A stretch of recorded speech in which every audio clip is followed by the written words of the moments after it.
يا أيها الذين آمنوا ادخلوا في السلم كافة ولا تتبعوا خطوات الشيطان إنه لكم عدو مبين. Allah Ta'ala kalau mau hukum kita, Pak, tidak usah nunggu 2 dosa, Pak. Tidak harus nunggu 3 dosa, tidak harus nunggu 4 dosa. 1 dosa itu sudah menjadi sebab Allah berhak untuk menghukum kita. Bapak kita Nabi Allah Adam alaihissalam, berapa kesalahan yang dilakukan oleh beliau alaihissalam? 1, Pak. Maka kemudian menjadikannya beliau mendapatkan hukuman keluar dari surga.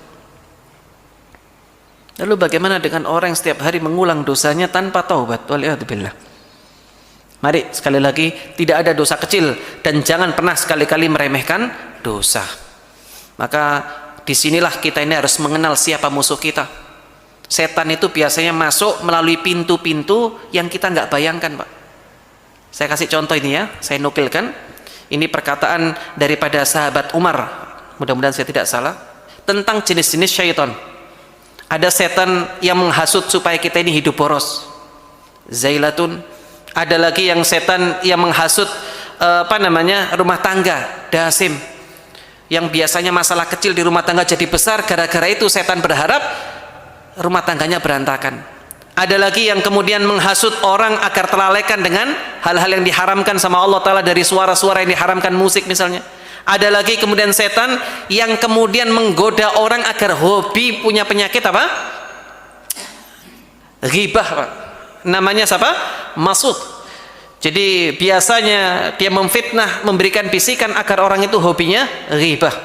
Dan ada lagi setan-setan yang kemudian hobinya provokasi, a'wan. Masing-masing punya tugas sendiri-sendiri. Maka pahami ini, jangan remehkan. Begitu kita mulai digoyang dengan satu masalah, hati-hati, ini tipuan setan, ini tipuan setan, ini tipuan setan. Sehingga setan bisa masuk melalui dosa-dosa kecil, yang gara-gara dosa kecil kita kerjakan, kita akhirnya melakukan dosa-dosa besar. Waliyadzubillah. Ini jamaah sekalian. Kemudian juga hal yang harus kita renungkan pula, jangan menjelekkan pelaku dosa.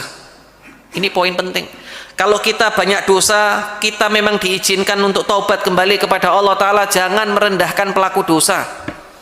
Karena kalau kita melakukannya, bisa jadi nanti kita ini akan terpeleset dengan dosa yang sama. Hadis dari sahabat Mu'ad ini diperselisihkan sanadnya oleh para ulama.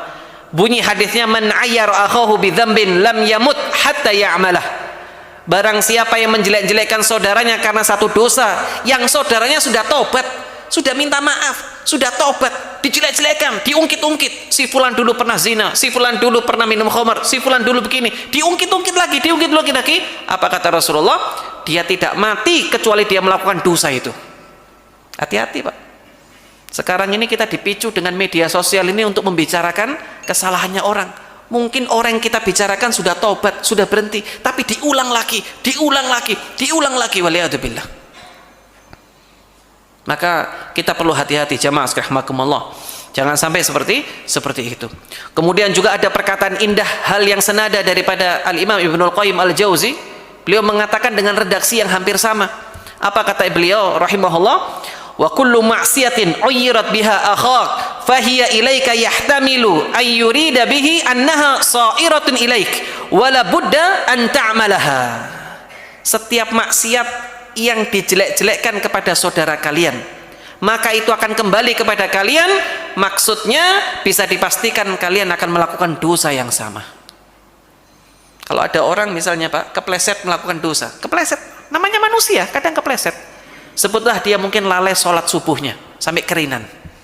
Oh, mosok biasa ngaji gak sembahyang di masjid, dengan melecehkan, dengan merendahkan. Siap-siap Anda akan terfitnah dengan ketiduran dan melakukan dosa yang sama. Hati-hati. Atau misalnya ada orang melakukan kesalahan tertentu, hati-hati, jangan diremehkan, Pak. Apalagi kalau ini kita lakukan di bulan Ramadan, double-double dosanya. Double-double. Masa seorang muslim, kadang orang nggak sadar, Masa seorang muslim satu hari nggak pernah baca Quran? Baca minimal 2 juz. Subhanallah. Dengan merecehkan dan merendahkan. Kalau ada orang yang belum bisa ngamalkan, ingat. Motivasi ya, tapi merendahkan, melecehkan orang yang belum bisa ngamalkan, itu dosa lain yang kita harus tobat. Hati-hati, Pak. Ini yang perlu kita takutkan. Jangan sampai kita dalam rangka memotivasi orang, lalu kemudian kita tujukan kepada orang tertentu. Hati-hati, karena itu bisa kembali lagi kepada kita. Jangan pernah menjelekkan para pelaku dosa. Nah ini jamaah sekalian rahimakumullah, Bapak Ibu yang kami hormati, mari kita renungkan tentang perkara ini supaya kita bisa selamat. Jangan sampai kita menjadi orang-orang yang bangkrut nanti di hadapan Allah Ta'ala. Kemudian juga jamaah sekalian rahimakumullah, yang harus menjadi bahan renungan pula, ingat, dosa yang kita kerjakan itu punya pengaruh. 1 dosa ada pengaruhnya, 2 dosa ada pengaruhnya, 3 dosa ada pengaruhnya. Pengaruh yang pasti yang dirasakan oleh pelaku dosa, apa itu? Allah kasih 1 titik hitam. Kalau nggak tobat terus, hatinya gelap sampai dia nggak bisa nerima nasihat. Datang pengajian tapi nggak ada efeknya. Ya cuman pengajian saja. Pulang sampai rumah tidak ada hal baru yang dia dapatkan, yang dia lakukan untuk menjadi perbaikan dirinya. Waliyadzubillah. Dampak dari dosa. Ini sebagaimana perkataan daripada sahabat mulia Abdullah ibn Abbas. Beliau pernah mengatakan radhiyallahu ta'ala anhuma, innalil hasanati dhiya'un fil wajh. Bahwa setiap kebaikan itu cahaya di wajah. Orang sering tanya, Pak, bagaimana cara supaya kelihatan ganteng, berwibawa? Ini enggak cuma sekedar dohirnya, Pak, tapi ganteng dan menarik dari sumber iman. Itu jauh lebih bertahan lama meskipun warna kulitnya hitam. Dhiya'un fil wajh. Setiap kebaikan yang kita lakukan, kalau Bapak Ibu punya kebaikan zikir pagi sore, atau kebaikan sholat malam, atau kebaikan infak, kebaikan apapun yang kita lakukan itu punya pengaruh kebaikan di wajah. Makanya kan kita sering lihat, Pak, nggak usah jauh-jauh, amaliyah sholat wajib. Saya nggak bicara sholat malam ya, sholat malam lebih dahsyat lagi. Sholat wajib. Coba kita bandingkan orang yang rajin sholat dengan orang yang nggak pernah sholat, meninggalkan sholat atau nggak pernah sholat dalam hidupnya. Wajahnya sudah kelihatan beda, kelihatan kering, Pak. Iya apa tidak, Pak? Kelihatan kering. Subhanallah. Tapi kalau orang rajin sholat, jamaah sekalian rahimakumullah, innalil hasanat adhiya'un fil wajh wa nurun fi qalb. Hatinya pun bercahaya. Wasi'atun fi rizq. Rizkinya pun luas, lancar, gampang. Buka usaha ini berhasil, meskipun dapatnya tidak banyak, tapi istiqomah dia dapat uang. Buka usaha ini berhasil, buka ini berhasil, digampangkan semuanya sama Allah Ta'ala. Bahkan kalau seandainya dia tidak punya usaha, Allah kasih rizki dari tempat yang nggak pernah dia bayangkan sebelumnya. Kenapa? Karena berangkat dari kebaikan yang dia lakukan kepada orang lain. Wa quwwatun fil badan, fisiknya kuat, Pak. Para ulama membahas, bisa jadi Allah kuatkan fisiknya, bisa jadi Allah kuatkan dengan imannya. Kuat fisik itu nggak mengharuskan orang itu badannya kekar, Pak. Kuatnya fisik yang benar itu kalau orang gampang melaksanakan ketaatan. Kata para ulama, quwwatun fil badan, kekuatan dalam badan yang diberikan oleh Allah kepada ahli taat itu adalah quwwatun fit ta'ah, kekuatan dalam ketaatan. Di saat orang yang fisiknya lebih kuat, usianya lebih muda, berat melakukannya, justru dia sanggup melakukannya. Ini yang dimaksud dengan quwwatun fil badan. Subhanallah. Ini dampak daripada kebaikan yang kita lakukan. Dan makhluk itu cinta kepada orang tersebut. Hatinya itu dicintai, disukai oleh banyak orang. Ini efek daripada kebaikan, jamaah sekalian rahimakumullah. Demikian sebaliknya, efek daripada keburukan, kebalikannya, jamaah sekalian rahimakumullah. Apa itu? Wa innalis sayyi'ah sawadan fil wajh. Wajahnya gelap. Mau setiap hari dikasih minyak zaitun tetap aja gelap, nggak pernah sholat. Mau dikasih apapun tetap gelap. Kemudian hatinya gelap, kuburnya gelap, di akhirat nanti mengalami kegelapan. Kemudian juga fisiknya jadi lemah, nggak kuat, Pak. Jangankan untuk ibadah-ibadah besar, untuk zikir yang nggak butuh energi besar, nggak sanggup melakukannya. Kenapa? Karena sudah terlalu banyaknya kemaksiatan dan perbuatan dosa yang dia kerjakan. Berat, Pak. Rizkinya sempit. Sempit di sini bukan berarti nggak punya uang, Pak. Bisa jadi uangnya banyak, tapi berkahnya tidak ada. disibukkan terus dengan urusan dunia, pagi dunia, siang dunia, sore dunia, malam dunia, pagi ketemu lagi dunia terus, tahu-tahu menjelang ajal bingung mau diapainin dunia, padahal banyak. Subhanallah. Dan yang lebih buruk lagi, Allah tanamkan kebencian makhluk kepada orang ini. Tahu-tahu orang beriman gak senang sama dia. Kalau ahli maksiat senang Pak, senang. Sama-sama ahli maksiat, satu frekuensi sama dia, senang, cocok. Tapi ahli taat, tiba-tiba gak senang aja ngeliat wajahnya. Ada ulama dahulu yang soleh, seingat saya Hasan al-Basri, pernah ditanya, Hasan al-Basri, Anda katakan bahwa orang kalau maksiat itu wajahnya gelap, orang taat itu, karena Hasan al-Basri rahimahullah, itu pernah ditanya Pak. Dia pernah ditanya gini, ya Abu Sa'id, wahai Abu Sa'id, ma balu mutahajjidin ahsanun nasi wujuha. Kenapa orang yang rajin sholat malam itu wajahnya bercahaya? Senang. Apa kata beliau? Li'annahum khalau birrahman fa'albisi min nuri. Karena dia berkhalwah dengan Ar-Rahman, Allah kasih cahayanya di wajahnya. Nah, entah Hasan al-Basri atau Abdullah al-Mubarak, di antara dua ulama ini pernah ditanya, kenapa orang kemudian dia itu maksiat wajahnya gelap, taat wajahnya bercahaya, kok saya nggak bisa melihat? Kayaknya sama saja, mau rajin taat, rajin maksiat kok sama saja. Apa kata beliau? Orang yang sedang sakit nggak mungkin bisa melihat orang yang sedang sakit. Orang yang sedang sakit itu tidak bisa melihat orang yang sedang sakit. Kalau Anda sedang sakit hatinya, nggak mungkin Anda bisa melihat yang seperti itu. Artinya apa? Membedakan orang yang taat tampak dari wajahnya, orang yang maksiat tampak dari wajahnya, ini hanya bisa dilihat oleh orang yang hatinya bersih. Jamaah sekalian rahimakumullah. Kalau kita nggak bisa bedakan, kayaknya sama saja Ustaz, berarti hati kita sedang sakit. Karena orang yang sakit tidak mungkin bisa mendiagnosa orang yang sedang sakit dan sehat. Subhanallah. Ini kata para ulama adalah dosa lain yang kita harus taubat. Jamaah sekalian rahimakumullah. Maka mari kita renungkan tentang dampak dosa ini, dan ini kita akan rasakan kalau kita tidak sadar. Sungguh ini semuanya baru sebagian, masih ada dampak lain. Al-Imam Ibnul Qayyim Al-Jauzi punya kitab tersendiri membahas tema ini, dan itu dampaknya sangat banyak. Mari, inilah jamaah sekalian rahimakumullah, ini yang harus kita renungkan berkaitan dengan dosa dan pentingnya kita meminta ampunan. Terutama dosa yang tersembunyi Pak. Dosa tersembunyi ini yang menyebabkan amal-amal kita hangus. Dosa tersembunyi Pak. Mungkin kita dosa orang lain nggak tahu. Dosa tersembunyi itu wujudnya banyak Pak. Nggak cuman maksiat sembunyi-sembunyi, bukan cuman itu Pak.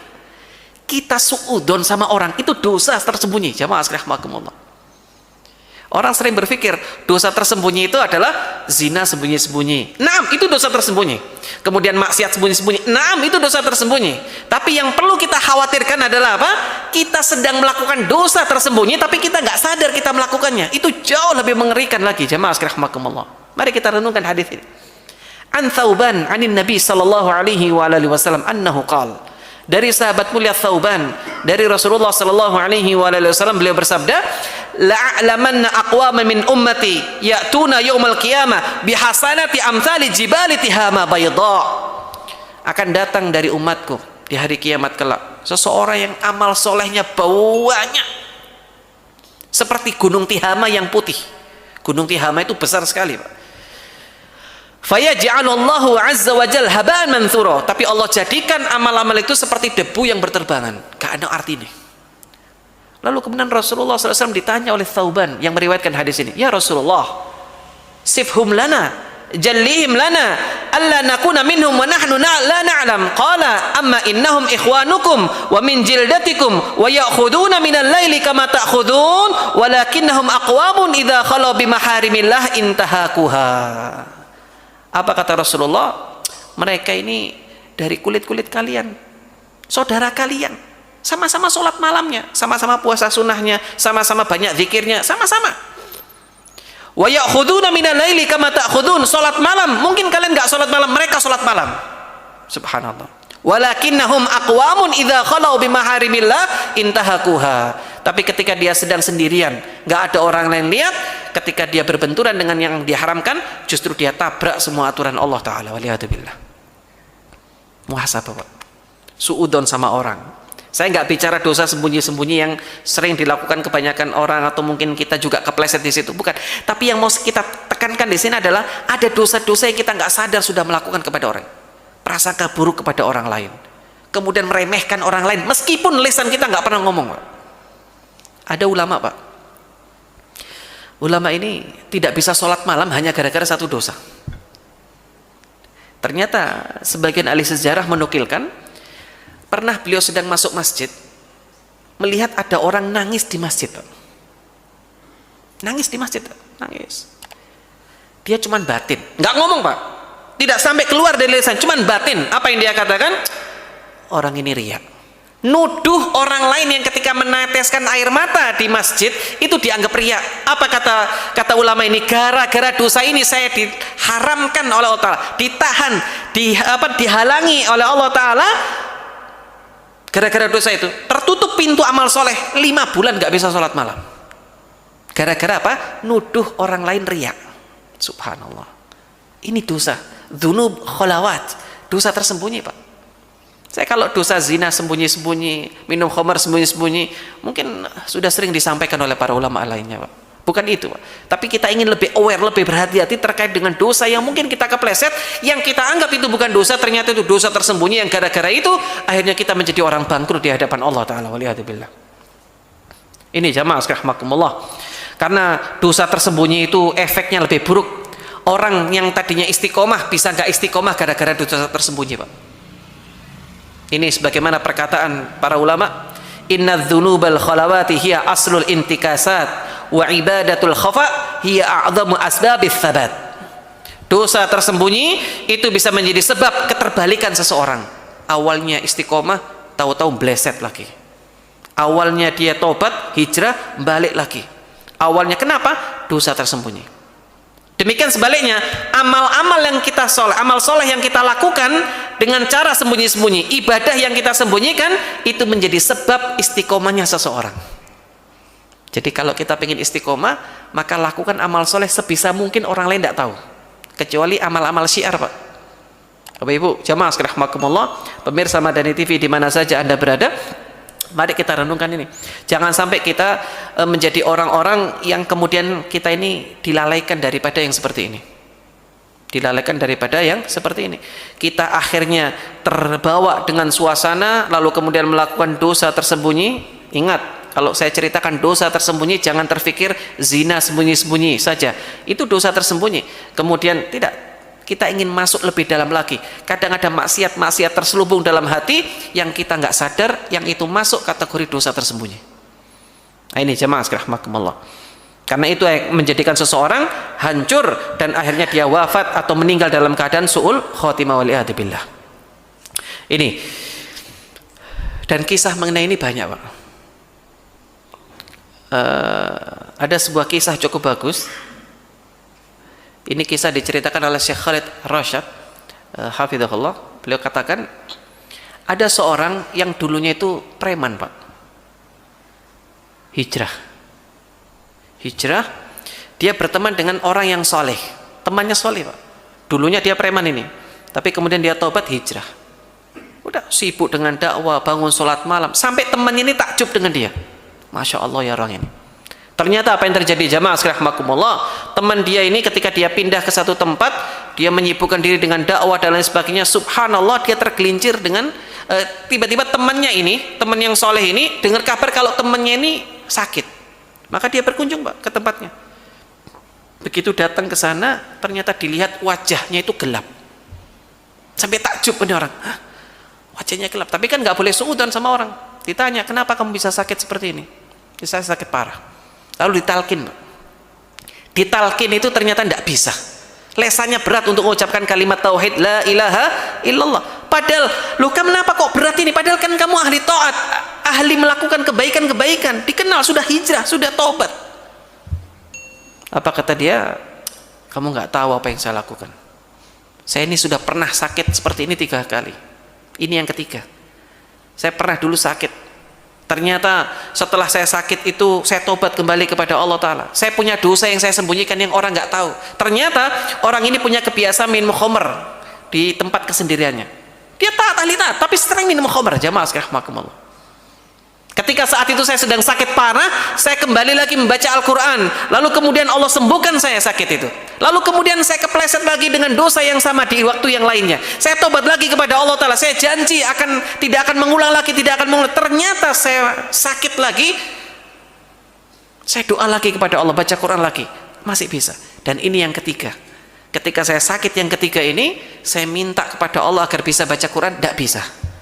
Quran nggak bisa saya lihat di mushaf itu. Lalu kemudian apa yang terjadi jamaah rahimakumullah? Sama temannya didoakan kemudian ditinggal. Nggak lama setelah ditinggal itu meninggal, Pak. Nah, ini yang kita takutkan jamaah rahimakumullah. Orang ini melakukan dosa yang jelas-jelas dia sadar, Pak. Yaitu minum khamar. Tapi kadang kita melakukan dosa-dosa tersembunyi tapi kita nggak sadar. Itu yang kita takutkan jamaah rahimakumullah. Dosa yang menyebabkan kita terbalik. Dan ingat jamaah rahimakumullah, itu semuanya akan bawa kehancuran. Tapi kalau kita sudah tahu dosa begini efeknya besar, kita dulu pernah melakukan itu Ustadz, semuanya kita pernah kepleset dengan dosa Ustadz, naam, jangan putus asa. Allah Ta'ala panggil para pelaku dosa itu, qul ya ibadiyalladzina asrafu ala anfusihim la taqnatu min rahmatillah. Pelaku dosa yang banyak tadi, sembunyi-sembunyi, terang-terangan, maksiat sembunyi-sembunyi, terang-terangan, semuanya jangan khawatir, Allah maafkan. Ini di luar Ramadan, Pak. Ayat ini berlaku Ramadan maupun di luar Ramadan. Nah, Ramadan pengampunan Allah lebih daripada di luar bulan Ramadan. Kesempatan jemaah rahimakumullah. Kita pingin melebur dosa-dosa kita, sudah cukup jemaah rahimakumullah. Kita melakukan pembenaran atas dosa kita, sudah cukup. Saatnya kita kembali kepada Allah Ta'ala, kita mengakui kesalahan-kesalahan kita kepada Allah Ta'ala, dan Allah sudah siap untuk menerima kita, dimaafkan semuanya. Karena Allah kalau ngampuni itu akan dimaafkan semuanya. Yang penting jangan sombong, Pak. Karena ada kelompok yang tidak diampuni sama Allah, yaitu orang yang dikatakan dalam hadis mujahirin. Siapa itu mujahirin? Orang yang maksiat di malam hari, Allah sudah tutupi aibnya, di siang hari dia cerita-cerita. Makanya Allah paling benci kalau ada orang buka tutupannya Allah.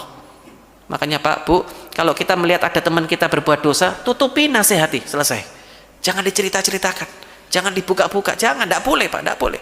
Ustadz, supaya dia sadar, loh gak gitu caranya menyadarkan orang. Karena kalau itu cara menyadarkan orang, maka untuk kemudian menghukumi orang yang sedang berzina, itu nggak butuh 4 orang saksi yang lihat langsung, Pak. Dalam syariat, untuk menghukum orang yang sudah menikah berzina, dihukum rajam, atau kemudian dia belum nikah dicambuk 100 kali diasingkan, itu untuk menerapkan kaidah itu, menerapkan hukum itu butuh 4 orang saksi yang ngelihat langsung, Pak. Ngelihat langsung, bukan dugaan. Kayaknya dia masuk kamar berdua. Oh enggak bisa. Kalau kita lapor dalam hukum syariat, kita lapor, kita yang dicambuk sama hakim. Kenapa? Anda harus lihat langsung itu, baru diterima persaksiannya. Enggak gampang, Pak. Apalagi yang cuman suudzon, prasangka buruk, waliyadzubillah, menuduh. Karena ada banyak orang yang seperti itu, jamaah rahimakumullah, gampang-gampang karena berita simpang siur, oh iya kayaknya selingkuh itu sama si fulan. Loh, hati-hati, Pak, hati-hati. Kalau kita nggak menghadirkan 4 orang saksi, maka sungguh kita berhak untuk dicambuk oleh hakim. Nah, ini bahayanya jamaah rahimakumullah. Maka ada kelompok manusia yang memang dia terang-terangan, Pak, nggak peduli, dia ceritakan maksiatnya dan lain sebagainya, maka tidak dibolehkan. Ini